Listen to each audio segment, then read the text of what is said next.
जरा सोचिए, आप एक शोरूम में जाते हैं, अपनी पसंद की एक शानदार पेट्रोल बाइक या फिर कार चुनते हैं, एडवांस देते हैं, सपने सजाते हैं, लेकिन अचानक आपको बताया जाता है कि माफ कीजिए, इसे आप सड़क पर नहीं चला सकते। क्या आपकी पुरानी गाड़ी अब सिर्फ याद बनकर रह जाएगी? क्या आने वाले समय में पेट्रोल पंपों पर लगने वाली लंबी लंबी कतारें इतिहास बन जाएगी? आज हम बात कर रहे हैं एक ऐसे फैसले की जो सिर्फ ट्रांसपोर्ट नहीं बल्कि आपकी रोजमर्रा की जिंदगी, आपकी जेब और दिल्ली की हवा, इन तीनों को बदलने वाला है। दिल्ली सरकार ने अपनी नई इलेक्ट्रिक व्हीकल पॉलिसी 2026 से 2030 का ड्राफ्ट पेश किया है और अगर ये लागू होता है तो दिल्ली की सड़कों पर एक बड़ा बदलाव तय है। सबसे पहले आपको तारीखें बता देते हैं, आप तारीखें समझ लीजिए क्योंकि यही इस कहानी का असली टर्निंग पॉइंट है।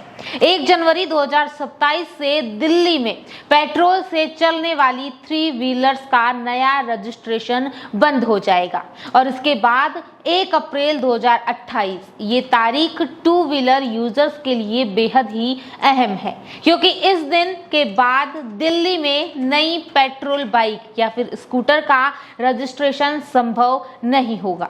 यानी आने वाले समय में अगर आपको नई गाड़ी लेनी है तो विकल्प सिर्फ एक ही बचेगा आपके पास और वो है इलेक्ट्रिक व्हीकल। और अब आप सोच रहे होंगे कि इतना बड़ा बदलाव जेब पर कितना भारी पड़ सकता है, जेब पर कितना भारी पड़ेगा। तो यहाँ सरकार आपको राहत भी दे रही है। 2 व्हीलर खरीदने पर करीब 30,000 रुपए तक का इंसेंटिव और कमर्शियल गाड़ियों पर तो 1 लाख रुपए तक की छूट मिलेगी। और इतना ही नहीं, अगर आप अपनी पुरानी BS6 गाड़ी को स्क्रैप कराकर नई इलेक्ट्रिक कार लेते हैं तो भी आपको अतिरिक्त फायदे मिल सकते हैं। तो सरकार का लक्ष्य साफ है कि 2030 तक दिल्ली को पूरी तरह ग्रीन ट्रांसपोर्ट की दिशा में ले जाया जाए। स्कूल बसें, सरकारी वाहन और धीरे धीरे निजी गाड़ियां, सब कुछ इलेक्ट्रिक की ओर शिफ्ट होगा। और हाँ, सबसे बड़ा सवाल है कि आप सब चार्ज कहाँ करेंगे, चार्जिंग कहाँ पर करेंगे? तो उसकी भी तैयारी सरकार ने कर ली है।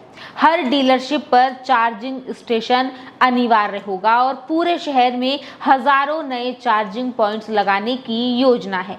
यानी अब पेट्रोल भरवाना नहीं, चार्ज करना आपकी नई आदत बनने वाली है। तो अब सवाल ये सीधा ये है कि क्या इस बदलती तकनीक के साथ कदम आप मिला पाएंगे या फिर पुराने इंजन की आवाज और धुएं के साथ ही आगे बढ़ेंगे और आगे बढ़ना चाहेंगे? क्योंकि दिल्ली बदल रही है और शायद अब आपकी ड्राइव भी बदलने वाली है। क्योंकि कहते हैं ना कि वक्त के साथ बदलना बहुत ज़रूरी है। तो आपकी क्या राय है इस पूरी खबर पर, इस पूरे बदलाव पर? अपनी राय कमेंट करके ज़रूर बताएं और ऐसी ही अपडेट्स के लिए बने रहिए आपके अपने चैनल द खटक के साथ।